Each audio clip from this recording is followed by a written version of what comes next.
हामीसँग प्रमाणहरू प्रशस्त छन्। त्यो साधारण किसिमको मृत्यु थियो या मृत्यु गराइएको विषय थियो पहिलो। 1 2 जसरी क्राइम टिभी नेपालको कार्यालयभित्र अनधिकृत रूपमा बिना कुनै सूचना जानकारी अनुमति बेगर जबरजस्त प्रवेश गरेर जुन किसिमको व्यक्तिगत संस्थागत सम्पत्ति सम्मान इज्जत प्रतिष्ठामाथि खेलवाड गरिएको छ, यसबाट यस्ता किसिमका दोषीहरू उन्मुक्त हुने आधार किञ्चित पनि छैन। म सिङ्गो पत्रकार जगतलाई यो कुरा पनि अनुरोध गर्न चाहन्छु, यो आक्रमण गरेको कुशलभ केसी र निजको सम्बद्ध क्राइम टिभी नेपाल विरुद्ध मात्र होइन, सिङ्गो पत्रकारिता जगत विरुद्धकै हो। तपाईहरु आफ्नो फिल्डमा यस्ता किसिमका घटनाको रिपोर्टिङ गर्ने क्रममा आइलाग्ने भोलिका दिनमा कस्ता किसिमका चुनौती आउन सक्ने रहेछन् भन्ने कुराको ज्वलन्त उदाहरण पनि हो। फौजदारी संहिता 2074 का सम्बन्धित व्यवस्थाले पनि उहाँले गरिएको गतिविधिको आधारमा हामी हेर्छौँ भने मानहानि मुद्दा, अभद्र व्यवहार मुद्दा, यातना सहितको क्षतिपूर्ति मुद्दा लगायतका मुद्दाका चाङहरू लिएर त्यस्ता किसिमका चाहिँ गलत किसिमका प्रवृत्ति अपनाउने व्यक्तिहरूलाई कारबाही गर्न सक्छौँ। रविन्द्र तामाङजी, म तपाईँलाई यही स्टेज मार्फत भन्न चाहन्छु, तपाईको सुधार गृह मान्छेको व्यवहारलाई सुधार गर्ने किसिमको होइन। पहिला आफ्नो चरित्र सुधार गर्नुहोस्, आफ्नो व्यवहार सुधार गर्नुहोस्, अनि मात्र व्यक्तिलाई सुधार गर्ने यस्ता सुधार गृह राम्ररी चल्न सक्छ। नत्र यस्तै गरी मान्छेहरूलाई लाने मार्ने उद्योगको रूपमा तपाईको सुधार गृह रहन्छ। सुधार केन्द्रमा हैन 28 वर्षीय सोमबहादुर दनुवारको मृत्यु गाउँलेले गरे हंगामा भनेर मैले मात्र यति सिम्पल टाइटल हालेको छु। मृत्यु भएको कुरा लेख्न नमिल्ने हो कि हामी पत्रकारहरूले हैन, गाउँलेले हंगामा गरेका छन् त्यो हंगामा भनेर लेख्न नमिल्ने हो कि? त्यसैको आधारमा मेरो अफिसमा हिजो 12:30 बजे गुण्डागिरी शैलीमा चाहिँ पुरै ग्याङ आएर चाहिँ कुटपिट गर्यो, हातपात गरेको छ, गाली गलौज गरेको छ। त्यति धेरै कुराहरू हुँदा पनि तपाईले हेर्नु भएको छ म सभ्य भएर यदि मलाई कारबाही नै गराउने हो, म गलत छु भने हैन, प्रेस काउन्सिलले मलाई कारबाही गर्ला नि हैन। निकाय त थियो नि त, निकाय खोज्दै जानु पर्यो। कानुन छैन भने छैन भन्नु पर्यो हैन, कानुन छैन भने छैन भन्नु पर्यो। हामीले गुनासो पोख्दै आउने हरेक पीडितका लागि, हरेक पीडा पोखिरहेका जो आवाजविहीनका लागि आवाज उठाउँदै आएका छौँ भने आज हामीलाई नै यसरी आक्रमण हुन्छ, त्यो पनि अफिस भित्र घुसेर दादागिरी शैलीमा यसरी हामीलाई कुटपिट हुन्छ भने हामीले सहनु पर्ने हो भने अन्यलाई के होला, आम नागरिकको हालत के हुन्छ? एसपी साहबले त्यहाँ के भन्नुभयो भने कुशलभ केसीलाई यदि हामीले नबचाएको भए उहाँलाई नराम्रो गरी आक्रमण हुने थियो भन्नुभयो। भनेपछि त आक्रमण त त्यहाँ हुने नियत त देखियो नि, भौतिक आक्रमण। स्वयं त्यहाँ प्रहरीले भन्नुभएको छ, स्वयं डीएसपी साहबले भन्नुभएको छ हामीले उहाँलाई सुरक्षा नगरेको भएदेखि उहाँलाई आक्रमण हुन्थ्यो। भनेपछि कसैलाई भौतिक आक्रमण गर्ने प्रयास त भयो नि त। त्यहाँ त्यो प्रयास गरे बापत उनीहरूलाई दण्ड सजाय कानुनी रूपमा हुने कि नहुने? यो जुन घटना भएको छ यो घोर निन्दनीय अपराध हो। तपाईहरुलाई थाहा छ नाजी सेना एडोल्फ हिटलरका फौजहरूले त्यतिखेर जुन ढङ्गले आक्रमण गरेका थिए त्यही स्केलमा एउटा पत्रकार जो समाजको विकृति विसङ्गति विरुद्ध अगाडि बढिरहेको छ, पत्रकार कुशलभ केसीको अफिसमा घुसेर जसरी आक्रमण गरिएको छ, लछार पछार गरिएको छ, गाली गलौज गरिएको छ, त्यसको हामी घोर निन्दा भर्सना गर्दै अपराधीहरूलाई कडाभन्दा कडा कारबाही गर्नको निम्ति अनुरोध गर्दछौँ। उहाँले केही समय अगाडि लाइफ भर्सेस एडिक्सन भन्ने एउटा सुधार गृहको विषयमा भिडियो हाल्नु भएको थियो र त्यो भिडियो बापत उनीहरू आक्रोशित भएर दुर्वासा जस्तो भएर उनीहरू आएका थिए र आक्रमण गरेका छन्। प्रेस विज्ञप्ति दोषीमाथि कारबाही गरियोस्। अनलाइन टेलिभिजन पत्रकार संघका उपाध्यक्ष एवं क्राइम टिभी नेपालका सञ्चालक कुशलभ केसीमाथि काभ्रे पलाञ्चोक जिल्ला पाँचखाल नगरपालिका वार्ड नम्बर 4 स्थित लाइफ भर्सेस एडिक्सन नामक सुधार गृह सम्बन्ध व्यक्तिले परिसरमै आएर अभद्र व्यवहारप्रति घोर आपत्ति प्रकट गर्दछ। उक्त सुधार गृहभित्र रहँदा शङ्कास्पद मृत्यु वर्ण गरेका सोम दनुवारको परिवारले गुनासोको आधारमा घटनाको विवरण प्रसारण गर्दा पूर्वग्रहपूर्ण ढङ्गले केसीमाथि आक्रमण गरी गाली गलौज सहित भौतिक आक्रमण गर्ने प्रयास गरेको प्रति हाम्रो गम्भीर ध्यानाकर्षण भएको छ। उक्त घटनाका विषयमा प्रसारण गरिएका सामग्रीप्रति असन्तुष्टि भएमा त्यसको कानुनी उपचार खोज्न सकिने प्रावधान हुँदै पनि कार्यालय परिसरमा भौतिक रूपमा समूह नै उपस्थित भएर आक्रमण गर्न, कार्यालयमा तोडफोड गर्नुका साथै उक्त केसीमाथि अमर्यादित व्यवहार गर्नु, भौतिक आक्रमण गर्नु र मानव अधिकार र प्रेस स्वतन्त्रताको बर्खिलाप भएको सङ्घले महसुस गरेको छ।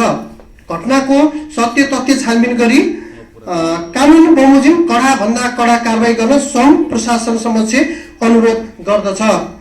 पवन फुयाल, महासचिव, अनलाइन टिभी पत्रकार सङ्घ भनेर हाम्रो संस्थाले यो विज्ञप्ति निकालेको छ र जुन तरिकाले यो अवैध व्यवहार भएको छ र वास्तविक घटना के भएको थियो र त्यहाँसम्म जाँदाको अवस्था के थियो, कसले जानकारी गरायो र उहाँको आफ्नै अनलाइन टिभीमा जुन चाहिँ क्राइम टिभीमा आएर जुन अवैध व्यवहार भयो त्यो विषयमा चाहिँ जानकारी गराउनको लागि स्वयं यस संस्थाका उपाध्यक्ष एवं क्राइम टिभीका सञ्चालक पत्रकार श्री कुशलभ केसीलाई यहाँ ड्यासमा आएर के भएको थियो सबै कुरा जानकारी गराउनको लागि हार्दिक अनुरोध गर्दछु।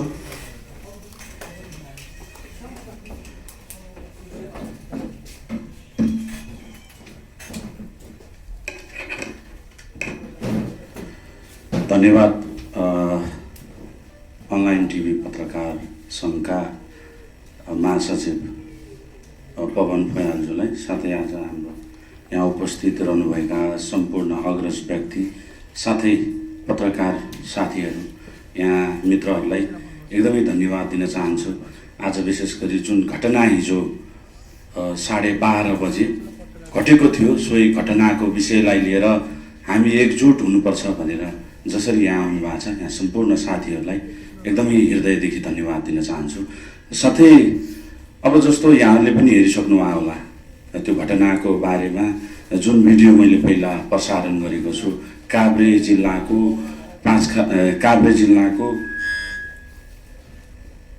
पाँचखाल नगरपालिका वडा नम्बर 4 मा सञ्चालित गरिएको लाइभ भर्सेस एडिक्सन नामको सुधार केन्द्रभित्र 28 वर्षीय सोमबहादुर दनवारको मृत्यु भएको थियो। सोही मृत्युको गुनासो लिएर हाम्रो स्टुडियोसम्म मृतक पक्षका केही आफन्तहरू आउनुभएको थियो। उहाँहरूले धेरै आहार गुहार गरेपछि म त्यो घटनास्थलमा पुगेको थिएँ र म यहाँहरूलाई यो जानकारी पनि गराउन चाहन्छु, विभिन्न ठाउँमा आफ्नो आफ्नो नियम होला। मैले पनि हाम्रो मिडियामा चाहिँ जबसम्म गुनासो आउँदैन, उजुरी आउँदैन, किनकि विश्वास गर्न साँच्चीकै यो घटना हामीले हेर्ने योग्य छ कि छैन, साँच्चीकै उहाँहरू पीडित हो भने त खोज्दै आउनुहुन्छ नि त, होइन? त्यो कारणले गर्दाखेरि जुन घटना घटेको थियो सोही घटनाको निष्पक्ष छानबिन हुनुपर्छ। उहाँहरूका आवाजहरू दबिएका छन् भने ती आवाजलाई हामीले बाहिर निकाल्नुपर्छ भनेर मैले उहाँहरूलाई भने निवेदन लिएर आउनुहोस्, म हेर्छु। निवेदन दिनुभयो उहाँले मेरो स्टुडियोमा, यहाँहरूले हेर्न पनि सक्नुहुन्छ र सम्बन्धित निकायलाई पनि म यो अनुरोध गर्न चाहन्छु, मैले त्यो केस कसरी हेरेको थिएँ भन्ने कुराको पनि छानबिन गर्दा हुन्छ, होइन? त्यस पछाडि म फिल्डमा गएँ, घरमा परिवारहरूसँग पनि मैले अनुमति लिएर खिचेको छु, किनभने उहाँकी श्रीमान बितेको शोकमा हुनुहुन्थ्यो, आमा पनि त्यही शोकमा हुनुहुन्थ्यो, बाबा, सम्पूर्ण परिवार त्यो नाजुक अवस्थामा हुनुहुन्थ्यो। सोही नाजुक अवस्थामा भएको बेलामा मैले उहाँहरूलाई कर गर्न मिल्दैन थियो। कसैले खबर त गर्नुभयो, पीडित पक्ष भन्न त मिलेन, मृतक पक्षका आफ्ना आफन्तले चाहिँ मलाई गुनासो गर्नुभयो। मैले उहाँहरूलाई अनुरोध गरेँ, साँच्चीकै यो अवस्थामा तपाईँहरूसँग म न्युज लिँदैछु, मेरो बाध्यता हो, तपाईँहरूलाई सोध्नुपर्ने बाध्यता हो, म के न्युज लिउँ त भनिसकेपछि त्यो भिडियोहरू पनि छन्, आउन बाँकी छन्, त्यो पनि हेर्नुहुन्छ तपाईँले। किनभने जस्तो अब हाम्रो संस्कृति अनुसार श्रीमान बितेपछि क्रियाक्रम गर्नुपर्छ। श्रीमती त्यो सेतो कपडामा हुँदाखेरि मैले सोधेको छु, यो अवस्थामा हुनुहुन्छ के तपाईँसँग म प्रश्न गर्छु, तपाईँ आफै स्वयं मलाई अप्ठ्यारो भयो, म पीडित हुँ, मलाई चाहिँ न्याय चाहियो भनेर तपाईँ बोल्न खोज्नुभयो, मिडियामा आफ्ना कुरा राख्न खोज्नुभयो भनेर सोधेर मैले समाचार सङ्कलन गरेको छु। अब त्यहाँका वडा अध्यक्षज्यूलाई पनि धेरै गुनासो गर्नुभयो, जबरजस्ती त्यहाँको शव उठाउन लगाइयो, हामीलाई थाहै थिएन, पोस्टमार्टम पनि गर्नु हुँदैन भनेर दबाब पनि दियो भन्ने कुराहरू आयो। राम्रै मान्छेलाई चिरेर चाहिँ के गर्ने हो, जे जस्तो छ लगेर अब मृत्यु हुने भइहाल्यो, यसलाई चाहिँ लगेर दाह संस्कार गर्नुपर्छ भनेर चाहिँ दबाब आयो भन्ने कुरा पनि आयो। तर किन त्यस्तो, के कारण थियो त्यस्तो दबाब दिनुको कारण भनेर यहाँहरूले पनि स्वयं बुझ्न सक्नुहुन्छ होइन। त्यो भिडियो, त्यो चाहिँ तस्बिरहरू, निलदामहरू छन्, ती सम्पूर्ण कुराहरू पनि आउलान्। अब त्यो कुरा घटना अगाडिको थियो र मैले एउटा आज भन्दा ठिक 3 दिन अगाडि एउटा समाचार प्रसारण गरेको छु। सुधार केन्द्रमा होइन 28 वर्षीय सोमबहादुर दनुवारको मृत्यु गाउँलेले गरे हङ्गामा भनेर मैले मात्र यति सिम्पल टाइटल हालेको छु। मृत्यु भएको कुरा लेख्न नमिल्ने हो कि हामी पत्रकारहरूले होइन, गाउँलेले हङ्गामा गरेका छन् त्यो हङ्गामा भनेर लेख्न नमिल्ने हो कि। त्यसैको आधारमा मेरो अफिसमा हिजो 12:30 बजे गुन्डागिरी शैलीमा चाहिँ पुरै ग्याङ आएर चाहिँ कुटपिट गर्यो, हातपात गरेको छ, गाली गलौज गरेको छ। त्यति धेरै कुराहरू हुँदा पनि तपाईँले हेर्नु भएको छ म सभ्य भएर यदि मलाई कारबाही नै गराउने हो, म गलत छु भने होइन, प्रेस काउन्सिलले मलाई कारबाही गर्ला नि होइन। निकाय त त्यो नि त, निकाय खोज्दै जानु पर्यो। कानुन छैन भने छैन भन्नु पर्यो होइन, कानुन छैन भने छैन भन्नु पर्यो नि त। हामीले गुनासो पोख्दै आउने हरेक पीडितका लागि, हरेक पीडा पोखिरहेका जो आवाजविहीनका लागि आवाज उठाउँदै आएका छौँ भने आज हामीलाई नै यसरी आक्रमण हुन्छ, त्यो पनि अफिसभित्र घुसेर दादागिरी शैलीमा यसरी हामीलाई कुटपिट हुन्छ भने हामीले सहनु पर्ने हो भने अन्यलाई के होला, आम नागरिकको हालत के हुन्छ। सञ्चार माध्यमलाई त यस्तो हालत हुन्छ, सञ्चार गृह जहाँ चाहिँ हाम्रो आफ्नो ब्युरोको अफिस छ त्यहाँ भित्र घुसेर चाहिँ कुटपिट हुन्छ भने अन्य ठाउँमा अन्य सर्वसाधारणलाई के हुन्छ होला यहाँहरूले अनुमान गर्न सक्नुहुन्छ त्यो भिडियो हेरिसकेपछि। आज एकदमै पीडा भएको छ। यहाँहरूलाई थाहा छैन भने घटना प्रष्ट हेर्न सक्नुहुन्छ। जसले बुझ्नु भएको छ, जसले बुझ्नु भएको छैन उहाँहरूले क्राइम टिभी नेपालमा गएर पनि हेर्नु होला। अन्य साथीहरू धेरै विभिन्न मिडियाहरूबाट आइरहेको छ यो कुरा जुन यथार्थ हो, सत्य हो। तर एकतर्फी न्युज बनाइयो भनेको छ, यो पत्रकारले रक्सी खाएको रहेछ, मापसे गरे रहेछ, कुट भनिराखेको छ होइन। यस्ता किसिमका अभद्र व्यवहार मलाई प्लानिङको साथमा फसाउन खोजियो कि जस्तो मलाई लागिरहेछ। मैले पानीमा छड्के गरेँ, खानामा छड्के गरेँ, विभिन्न ठाउँमा त्यो राँगाहरू ल्याउँछन्, कुन हालतमा त्यो तपाईँले हेर्नु भएको छ होइन। अब 4वटा राँगा हटाउने कन्टेनर हुन्छ तर 8वटा राँगा हालेर ल्याउने त्यस्ता घटनाहरूको मैले पर्दाफास गर्दै आएको छु। केस यो कुरालाई चाहिँ अब मलाई समाउन सक्ने अवस्था त भएन। अब यसलाई कुटपिट गरौँ, पहिलो जड यसलाई सकेपछि अरूले आँट गर्दैन भनेर हो कि होइन। मलाई चाहिँ यसरी मार्ने नै प्रयास थियो। विभिन्न समयमा त्यो सिडीबाट मलाई घिसार्दै बिचमा ल्याउँदाखेरि क्यामेरा छैन, त्यहाँभित्र मलाई हातपात भयो भित्र। त्यो समयमा पछाडिबाट अगाडिबाट मैले ब्लक गर्दै गएँ होइन। मैले ब्लक गरेँ, अलिकति म हिम्मतिलो र आँटिलो नभएको भए त्यहाँ सिद्ध्याउँथेँ, मान्छे बेहोस हुन सक्थ्यो। त्यो अवस्थामा हुँदै प्रहरी आयो। प्रहरी आइसकेपछि मलाई पुलिस भ्यानमा हालियो, लगेपछि प्रहरीले मोबाइल छिन्ने होइन, मलाई हिरासतमा राख्ने 2 घण्टा मलाई हिरासतमा राखेको छ प्रहरीले। मैले भने म क्रिमिनल हो, मैले गल्ती के गरेँ, तपाईँहरूले मलाई किन हिरासतमा राख्नुभयो 2 घण्टा भन्दाखेरि सुरक्षा, तपाईँको सुरक्षा दिनका लागि हामीले राखेको। क्रिमिनल राख्ने ठाउँमा पत्रकारलाई राख्ने हो त। मैले गल्ती गरेका छैन भने सुरक्षा दिने हो भने त हामी राष्ट्रको 4थो अङ्ग होइन, हामी पब्लिक फिगर भएको मान्छे, हामीलाई त उहाँहरूले सपोर्ट गर्ने हो भने त अगाडि प्रहरी हुन्थ्यो। प्रहरीले सुरक्षा दिने हो भने मलाई राखेर अगाडि चाहिँ प्रहरी राख्नु पर्थ्यो नि त गेटमा। केही छैन, तर हिरासतमा राखियो मलाई 2 घण्टा। यो कहाँको सेटिङ हो, कहाँबाट चाहिँ यो सेटिङ गरेर त्यो गिरोह आएको थियो, यसमा कुन चाहिँ राजनीति दबाब थियो या के थियो भन्ने कुरा पनि प्रश्न हुन्छ। मलाई त्यहाँ त कुन चाहिँ पार्टीको होस्, तँलाई कसले सिकाएर चाहिँ रिहाब सेन्टरभित्र गइस् भनेर पनि भनिएको छ। त्यहाँ तपाईँले हेर्न सक्नुहुन्छ कुन चाहिँ पार्टीले तँलाई भन्यो भनिएको छ। हामी पार्टीका व्यक्ति होइनौँ, आम हरेक नेपाली नागरिकका व्यक्ति हौँ जो आवाजविहीन छन्। ती आवाजविहीनका लागि लड्ने योद्धा हौँ हामी पत्रकार मात्रै नभएर यो देशको सभ्य नागरिक पनि हौँ। मैले देखेसम्म आजसम्म मैले आँखाले भ्याएसम्मको कुरा बाहिर ल्याउने गरेको छु। मलाई डर लाग्दैन। मैले त्यहाँ हिजो त्यो 50-60 जनाको हुलमा पनि भनेको छु मलाई मृत्युसँग डर लाग्दैन। तपाईँहरू देखेर डर लाग्छ जस्तो लाग्छ होला, म डराउँदैन पनि भनेको भिडियो तपाईँले हेर्नु होला त्यहाँ। तर आफूले गल्ती गरेका छैन भने किन डराउनु।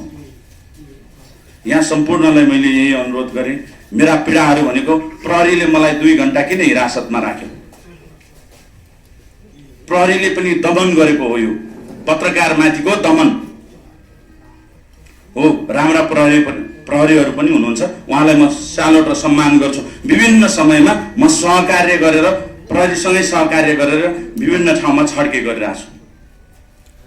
तर कुनै यस्तो प्रहरी छन् जसले चाहिँ सिङ्गो प्रहरी सङ्गठनलाई नै बदनाम गराइरहेको अवस्था छ, बेइज्जत गराइरहेको अवस्था छ। 2-4 जना यस्तो प्रहरीका कारणले गर्दा सिङ्गो सङ्गठनलाई नै असर पुग्छ।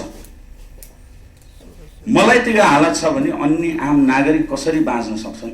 यति धेरै न्युज गरिराखेका छु, यति धेरै विकृतिको पर्दाफास गर्ने व्यक्तिलाई त निडरताका साथमा उनीहरूले हमला गर्छन् भने अन्यसँगको के हालत होला यहाँले बुझिसक्नु भएको छ। धेरै कुरामा नराखिकन जसले त्यो भिडियोलाई आधार मानेर सम्बन्धित निकायले ती व्यक्तिहरूलाई छिटोभन्दा छिटो कारबाही गरोस्, छानबिन गरियोस्। साथै मैले हाम्रो क्राइम टिभीबाट एनाउन्स गरेका थिएँ भोलि 12 बजे सक्दो मलाई जति माया गर्ने सम्पूर्ण देश विदेशमा रहनुहुने आमा बुवा दाजुभाइ दिदीबहिनीहरूलाई मैले अनुरोध गरेँ सिफल सहरमा हामी र्याली गर्छौँ, दमनका विरुद्धमा आवाज उठाउँछौँ। यहाँ सम्पूर्णलाई आउन मैले अनुरोध गरेँ र यहाँ सम्पूर्णले विभिन्न मिडियाहरूबाट आउँछ। धेरै मिडियाकर्मी साथीहरू हुनुहुन्छ, त्यहाँ चाहिँ नम्बर होला, सम्पर्क गरेर पक्कै पनि मेरो लागि यहाँहरूले हाम्रो सिङ्गो पत्रकार जगतका लागि जति पनि हाम्रा युट्युबका साथीहरू हुनुहुन्छ, राम्रा काम गर्ने साथीहरू पनि हुनुहुन्छ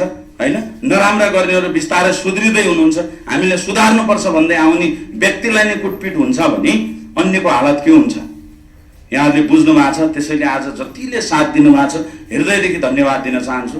तर जो गुण्डाहरू आउनुभयो उहाँहरूलाई म यो भन्न चाहन्छु, यहाँहरूको धम्काएर म डराउने व्यक्ति होइन।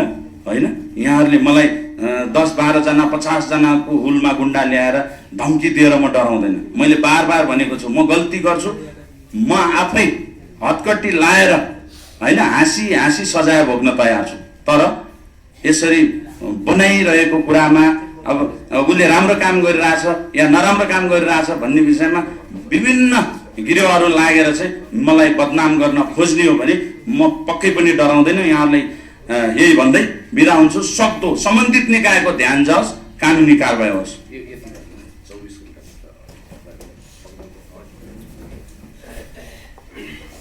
साथै यहाँहरूलाई मैले सम्बन्धित निकायलाई यही अनुरोध पनि गर्न चाहेँ, म माथि कुटपिट भएको छ होइन।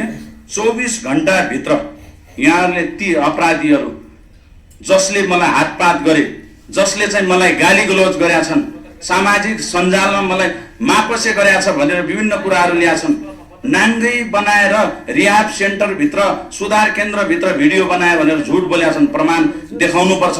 होइन भने ती सबैलाई जसले मेरो चरित्र हत्या गर्यो, जसले मलाई हातपात गर्यो, जसले मलाई गाली गलौज गर्यो, आमा जस्ता गाली, मेरो पवित्र मलाई जन्म दिने आमालाई म धेरै माया गर्छु, तर आमा जस्तो गाली दियो, विभिन्न तुच्छ शब्दहरू प्रयोग गर्यो, रिस मलाई उठेको थिएन होला, मेरा मान्छे थिएनन् होला, मेरा साथीभाइ थिएनन् होला, म पनि त बोलाउन सक्थेँ नि, भिड्न सक्थेँ। मैले त्यो नगरिकन हामी त सञ्चार माध्यममा काम गरिरहेछौँ र सुधार गृह भनेको छ। अब त्यस्तो तुच्छ शब्द प्रयोग गर्ने केही व्यक्तिहरू, त्यसमा केही व्यक्तिहरू हुनुहुन्छ जसले चाहिँ हातपात नगर है, यो गलत हो, गाली गलौज नगर भनिरहनु भएको थियो, कसैले कुट्न खोज्दा पनि रोकिरहनु भएको थियो। उहाँहरूलाई एकदमै म स्यालुट गर्छु जो त्यो हुलमा हुनुहुन्थ्यो। 50-60 जनाको हुलमा पनि सभ्य व्यक्तिहरू आउनु भएको थियो जसले सुधार गृह पनि त्यसरी नै चलाउनु भयो होला, उहाँहरूलाई म एकदमै सम्मान गर्छु। त्यसमा कुनै लैलैमा आउनु भएको थियो होला, विभिन्न भ्रम दिएर आउनु भएको थियो होला, तर त्यसमध्ये केही व्यक्ति छन् जो 5-7 जना छन् त्यो हुलमा, ती व्यक्तिहरूले मेरो हत्या गर्ने प्रयास गरे हुन्।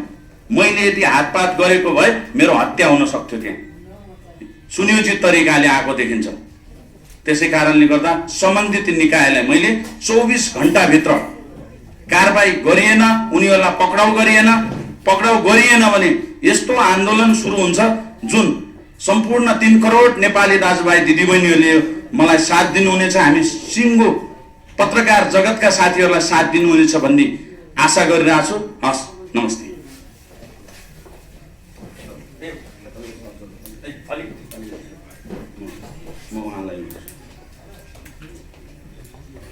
अलिकति मैले भुलेँ होइन, म जहिले पनि कानुन हातमा लिँदैन। त्यसै कारणले गर्दा अधिवक्ता राजकुमार उप्रेतीज्यू हुनुहुन्छ, उहाँ हाम्रो सञ्चारचौतारी.com को सम्पादक पनि हो र कानुनी सल्लाहकार। मैले चाहिँ सधैँ सल्लाह लिन्छु अधिवक्ताज्यूसँग, यो गरौँ नगरौँ, यस्तो यो घटना यस्तो छ भनेर मैले सल्लाह लिने गर्छु कानुनी प्रक्रियागतका कुराहरूमा। त्यसैले म सँगै त्यो घटनामा उहाँ हुनुहुन्थ्यो।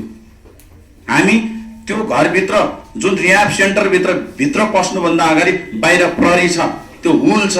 प्रहरीलाई मैले भनेको छु, प्रहरीले नसकेर सर यो मिलाउनुहोस् न, तपाईँलाई यो सम्पूर्ण दाजुभाइ दिदी बहिनीहरूले विश्वास गर्नुभएको रहेछ, उहाँहरूलाई भनिदिनुहोस् अलि माहौल कन्ट्रोल गरिदिनुहोस् भन्नुभएको थियो।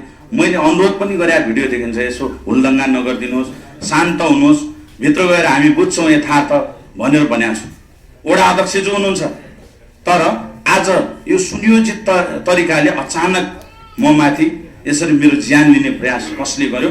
24 घण्टाभित्र यहाँहरूले पक्राउनु हुनेछ सम्बन्धित निकायले भन्ने आशा गर्दै मैले राजकुमार उप्रेती जो घटनाको बारेमा प्रश्न पार्नुहुन्छ उहाँले, मैले के कानुन हातमा लिएको छु छैन भन्ने विषयमा म 2 शब्द उहाँलाई राख्न पनि अनुरोध गर्न चाहन्छु।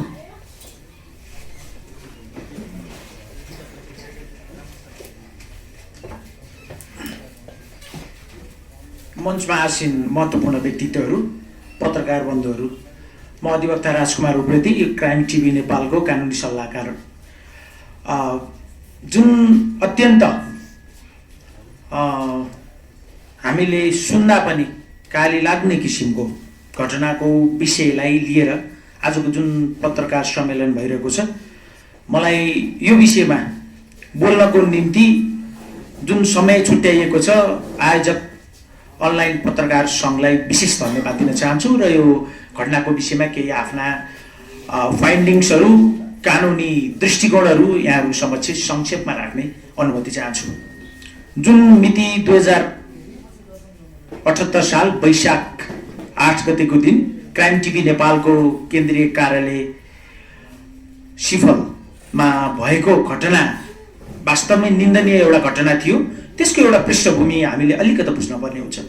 त्यो कुराको सन्दर्भमा हामीलाई मिति 2078 साल वैशाख 2 गतेको दिन जब काभ्रे पलाञ्चोक जिल्ला पाँचखाल नगरपालिका वडा नम्बर 4 मा 28 वर्षीय सोमबहादुर दनुवारको मृत्यु भएको भन्ने घटनाको गुनासो आइसके पश्चात क्राइम टिभी नेपालको हाम्रो सिङ्गो टिम त्यस स्थलतर्फ गएको थियो।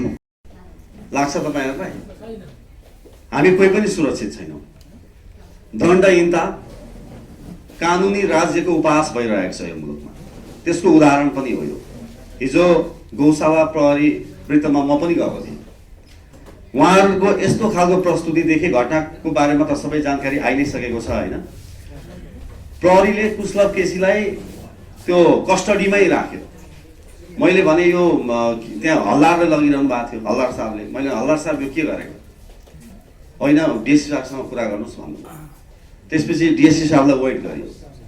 डिएससी साहब आउनुभयो अनि डिएससी साहब केही कुरा गर्नु थियो। ए त्यो काभ्रेको घटना हो, मलाई असाध्यै भोक लागेको छ, म खाना खाएर आउँछु, त्यसपछि कुरा गरौँला भन्नुभयो। फेरि 1 घन्टा जति त्यहाँ कुर्नु पर्यो। पछि डिएससी साहब आउनुभयो। तर बिचमा जानकारी के हो भने, जे जानकारी आएको छ हामीले सूचना प्रवाह गर्ने हो। त्यो जुन रिहाब सेन्टरका जो सञ्चालक छन् उनको र त्यहाँको वडा नम्बर 4 कि 5 हो, 4 वडा नम्बर 4 का अध्यक्षको असाध्यै दोस्ती यारी छ अरे। र ती वडा अध्यक्षको चाहिँ त्यहाँ काभ्रेका एसपी साहबसँग चाहिँ राम्रो सम्बन्ध छ अरे। र काभ्रेका एसपी साहबले चाहिँ गौशालाका डिएसपी साहबलाई चाहिँ फोन गरेर त्यहाँनिर के भएको रहेछ हेरिदिनु पर्यो डिएसपी साहब भनेर भन्नुभयो अरे। अब प्राय गरिकन रिहाब सेन्टर भनेको के हो? विगतमा बिग्रिएर आफ्नो जीवन यापन गर्न असाध्यै गाह्रो भएपछि अभिभावकले आफन्तहरूले चाहिँ त्यहाँ अब सुधार्न लाने, सुधार गर्ने ठाउँ हो त्यो भनेको। विगत उहाँहरूको जहिले पनि उच्छृङ्खल, अलिकता अराजक, मनोविज्ञान पनि अलिक उत्तेजित, यस्तै यस्तै मान्छे न जाने हुन्। तर उहाँहरूले सुध्रिनुहुन्छ, उहाँहरूलाई देखेर धेरैलाई मोटिभेसन हुन्छ, त्यो आफ्नो ठाउँमा छ। उहाँहरू जब यहाँ आउनुभयो, आइसकेपछि कुशलभ केसीको क्राइम टिभीको कार्यालय कहाँ हो भनेर त्यहाँनिर उहाँलाई चाहिँ जानकारी गराएपछि उहाँहरू आफै गएर के गर्नुभयो तपाईँहरूले हेर्नुभयो। अब यहाँ मलाई लागेको कुरा चाहिँ के हो, हाम्रो सङ्घलाई लागेको कुरा के हो भने समग्र म भन्दैछु। डिएसपी साहबले त्यहाँ के भन्नुभयो भने कुशलभ केसीलाई यदि हामीले नबचाएको भए उहाँलाई नराम्रो गरी आक्रमण हुने थियो भन्नुभयो। भनेपछि त आक्रमण त त्यहाँ हुने नियत त देखियो नि, भौतिक आक्रमण। स्वयं त्यहाँ प्रहरीले भन्नुभएको छ, स्वयं डिएसपी साहबले भन्नुभएको छ हामीले उहाँलाई सुरक्षा नगरेको भएदेखि उहाँलाई आक्रमण हुन्थ्यो। भनेपछि कसैलाई भौतिक आक्रमण गर्ने प्रयास त भयो नि त। त्यहाँनिर त्यो प्रयास गरे बापत उनीहरूलाई दण्ड सजाय कानुनी रूपमा हुने कि नहुने, सँगसँगै लछार पछार त त्यो छँदैछ पुण्यजी। र अर्को प्रसङ्ग के भने कुनै पनि मिडियामा आएका समाचारका भरमा आफूलाई चित्त बुझेन भने या आफूलाई अन्याय भएको महसुस भयो भने त प्रेस काउन्सिलमा जानु पर्यो नि।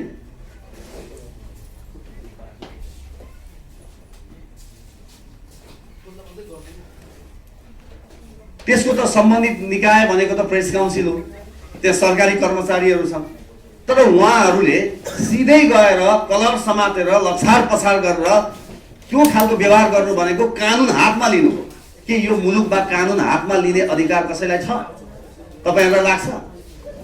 आज हामी मिडिया सञ्चालन गरेर बसिरहेका छौँ, पत्रकारिता गरिरहेका छौँ, सञ्चारकर्मी भइरहेका छौँ। दुईवटा कुरा हामीलाई पनि जानकारी होला, यसरी कानुन हातमा लिने अधिकार छ। तर जो माथि लसार पसार गर्यो, जो व्यक्तिमाथि चाहिँ आक्रमण गर्ने प्रयास गर्यो, उसैलाई लगेर नेपाल प्रहरीले कस्टडीमा 2 घण्टा राख्छ भने नेपालको मा के कानुनी राज्य छ? कानुनी राज्यको उपहार छैन यो।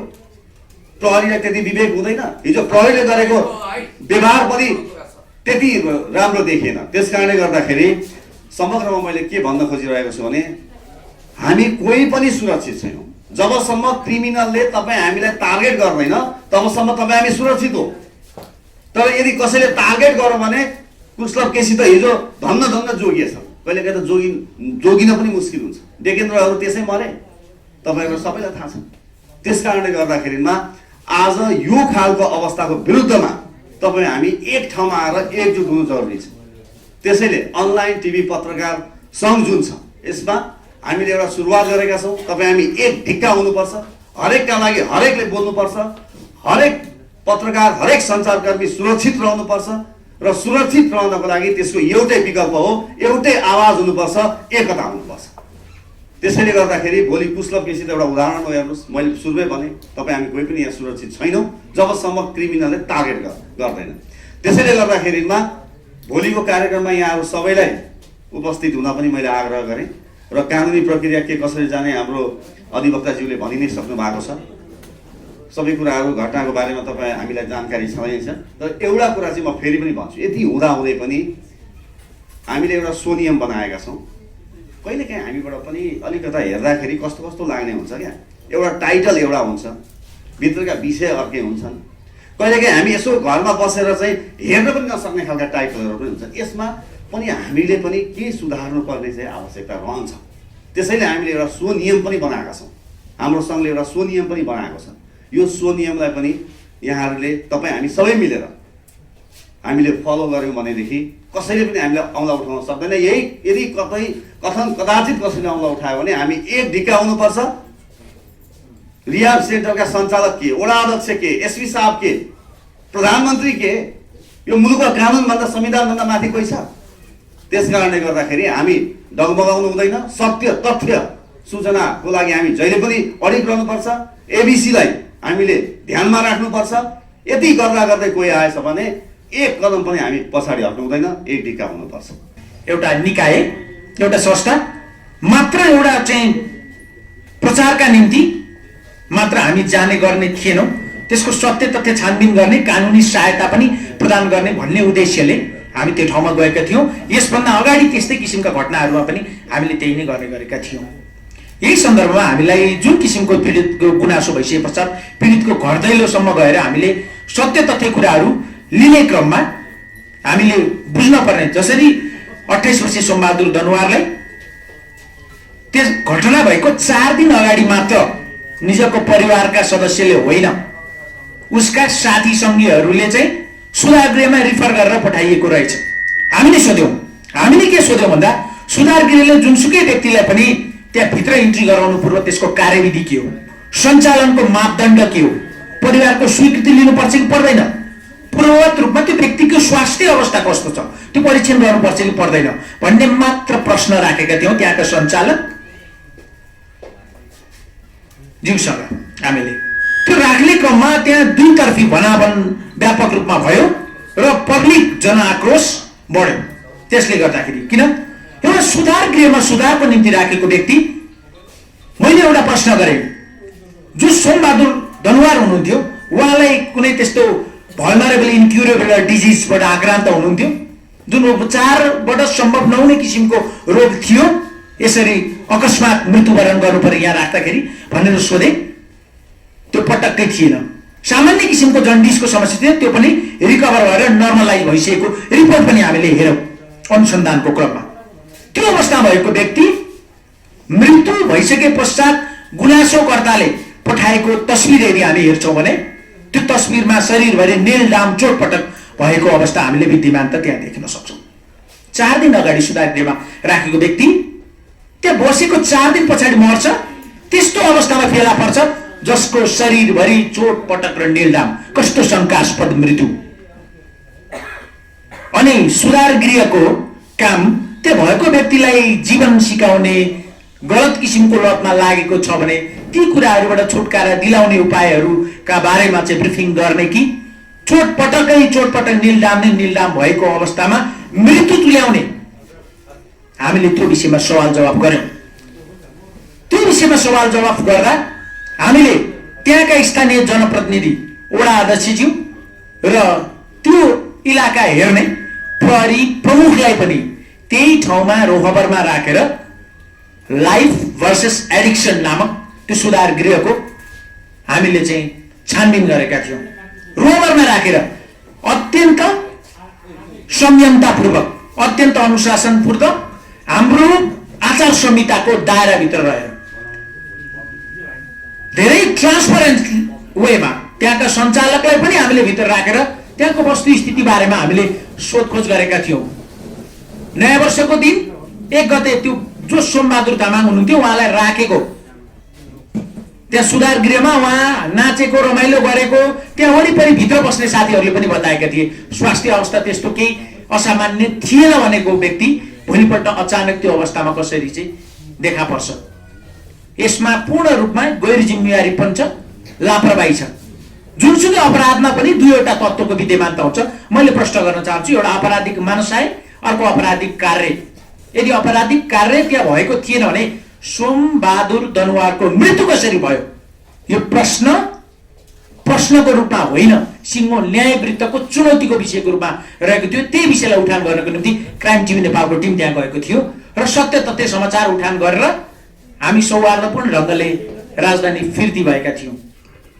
त्यस क्रममा त्यो घटनाको समाचारलाई हामीले श्रृङ्खलाबद्ध रूपमा प्रसारण गर्ने क्रममा थियौँ। केही समाचारहरू हामीले प्रसारण गरेका पनि थियौँ जहाँ त्यहाँको स्थानीयहरूको जनआक्रोश, शङ्काको विषय र त्योभन्दा अगाडि सुधार गृहभित्र कस्तो किसिमको चाहिँ गतिविधि हुन्थ्यो, कसरी चाहिँ त्यहाँभित्र राखिएका व्यक्तिहरूलाई राखिन्थ्यो, कुटपिट गरिन्थेन भन्ने विषयमा त्यहाँकै स्थानीयले बोलेको आवाजलाई हामीले समेटेका थियौँ। के त्यो अपराध थियो? नेपालको संविधानमा हामी यदि हेर्छौँ भने प्रेस स्वतन्त्रताको कुरा गरिएको छ, सूचनाको हकको कुरा गरिएको छ, सत्य तथ्य विषयलाई सार्वजनिक गर्ने अधिकारको कुरा गरिएको छ। हामी त्यसैको दायरामा रहेर यो विषयवस्तुलाई सार्वजनिक गर्ने प्रयोजनले गरिएको सफेद कार्यप्रति अत्यन्त पूर्वाग्रहपूर्ण ढङ्गले जुन किसिमको क्राइम टिभी नेपालका सञ्चालक कुशलभ केसीमाथि अमर्यादित, अवाञ्छनीय अत्यन्त निकृष्ट किसिमको व्यवहार गरिएको छ। यसले 3वटा किसिमको चाहिँ अभियोग लगाएर कारबाही गर्नको निम्ति पूर्ण रूपमा जस्टिफाएबल ग्राउन्ड्सहरू यसले सिर्जना गर्छ। हामी नेपालको कानुनलाई मात्र यदि हामी हेरेर जान्छौँ भने सहज रूपमा एक साधारण व्यक्तिले पनि बुझ्न सक्छ। मुलकी फौजदारी संहिता 2074 का सम्बन्धित व्यवस्थाले पनि उहाँलाई गरिएको गतिविधिको आधारमा हामी हेर्छौँ भने मानहानि मुद्दा, अभद्र व्यवहार मुद्दा, यातना सहितको क्षतिपूर्ति मुद्दा लगायतका मुद्दाका चाङहरू लिएर त्यस्ता किसिमका चाहिँ गलत किसिमका प्रवृत्ति अपनाउने व्यक्तिहरूलाई कारबाही गर्न सक्छौँ। रविन तामाङजी, म तपाईँलाई यही स्टेज मार्फत भन्न चाहन्छु, तपाईँको सुधार गृह मान्छेको व्यवहारलाई सुधार गर्ने किसिमको होइन। पहिला आफ्नो चरित्र सुधार गर्नुहोस्, आफ्नो व्यवहार सुधार गर्नुहोस्, अनि मात्र व्यक्तिलाई सुधार गर्ने यस्ता सुधार गृह राम्ररी चल्न सक्छ। नत्र यस्तै गरी मान्छेहरूलाई लाने मार्ने उद्योगको रूपमा तपाईँको सुधार गृह रहन्छ। बुझ्नु, एउटा हामीले बुझ्न पर्ने कुरा महत्त्वपूर्ण के हो भने 1000 अपराधी छुट्न हामीलाई केही फरक पर्दैन, तर कानुनको उद्देश्य एउटै मात्र हुन्छ, फौजदारी कानुनको दोषीले सजाय नपाओ, दोषी नमुकोस्, एउटा निर्दोषले सजाय नपाओस्। यहाँ त हामी आफै बोक्सी भनेर आफैले सञ्चालन गरेको सुधार गृहभित्र मान्छे मर्ने, त्यो समाचार सम्प्रेषण गरियो भन्दैमा पूर्वाग्रहीपूर्ण तरिकाले आएर उल्टो सार्वजनिक बेइज्जती गर्ने, मानहानिका कार्य गर्ने, यातना दिने काम जुन लाइफ भर्सेस एडिक्सन नामक सुधार गृहका सञ्चालकले गर्नुभएको छ, उहाँलाई मैले फेरि पनि यो कुरा ज्ञात गराउन चाहन्छु। केही फरक पर्दैन, लेट द स्काई फल, जस्टिस इज देयर। आकाशै खसे पनि केही फरक पर्नेवाला छैन, न्याय भन्ने कुरा छ। यो मुलुकमा हामीले विश्वास गर्छौँ। पुलिस प्रशासनको पनि यसमार्फत ध्यान आकर्षण गराउन चाहन्छौँ, स्थानीय प्रशासनको पनि हामी यही मञ्च मार्फत ध्यान आकर्षण गराउन चाहन्छौँ। हामीसँग प्रमाणहरू प्रशस्त छन्। त्यो साधारण किसिमको मृत्यु थियो या मृत्यु गराइएको विषय थियो, पहिलो। 1, 2, जसरी क्राइम टिभी नेपालको कार्यालयभित्र अनधिकृत रूपमा बिना कुनै सूचना, जानकारी, अनुमति बेगर जबरजस्त प्रवेश गरेर जुन किसिमको आफ्नो व्यक्तिगत संस्थागत सम्पत्ति, सम्मान, इज्जत, प्रतिष्ठामाथि खेलवाड गरिएको छ, यसबाट यस्ता किसिमका दोषीहरू उन्मुक्त हुने आधार किञ्चित पनि छैन। म सिङ्गो पत्रकार जगतलाई यो कुरा पनि अनुरोध गर्न चाहन्छु, यो आक्रमण भनेको कुशलभ केसी र निजको सम्बद्ध क्राइम टिभी नेपाल विरुद्ध मात्र होइन, सिङ्गो पत्रकारिता जगत विरुद्धकै हो। तपाईहरु आफ्नो फिल्डमा यस्ता किसिमका घटनाको रिपोर्टिङ गर्ने क्रममा आइलाग्ने भोलिका दिनमा कस्ता किसिमका चुनौती आउन सक्ने रहेछन् भन्ने कुराको ज्वलन्त उदाहरण पनि हो। तसर्थ सम्पूर्ण समुदायको ऐक्यबद्धता यसमा रहोस्। तपाईँ हाम्रो जित सुनिश्चित छ। जित यो हो जहाँ हामीलाई न्याय प्राप्ति हुन्छ।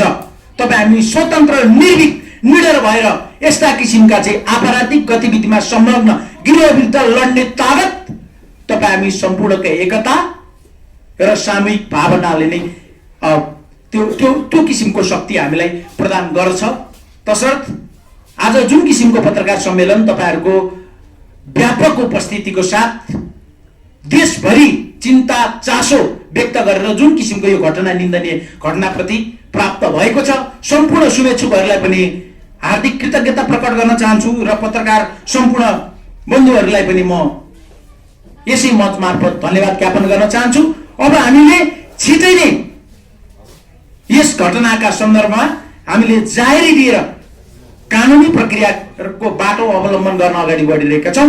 यो शक्ति भनेको, यो ताकत भनेको सिङ्गो पत्रकारिता जगतकै ताकत हो र सिङ्गो उपलब्धि हो। र यो कुराको सन्दर्भमा हामीले नेपाल प्रहरीका प्रधान कार्यालयका प्रमुखलाई पनि यो कुरा जानकारी गराइसकेका छौं। त्यहाँ पनि हामीले निवेदन दिइसकेका छौं।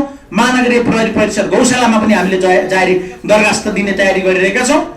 चौतर्फी रूपमा हामीले यो किसिमको कानुनी बाटो अवलम्बन गरेका छौं। अत्यन्त प्रक्रियागत ढंगबाट, हिंसात्मक ढंगबाट होइन।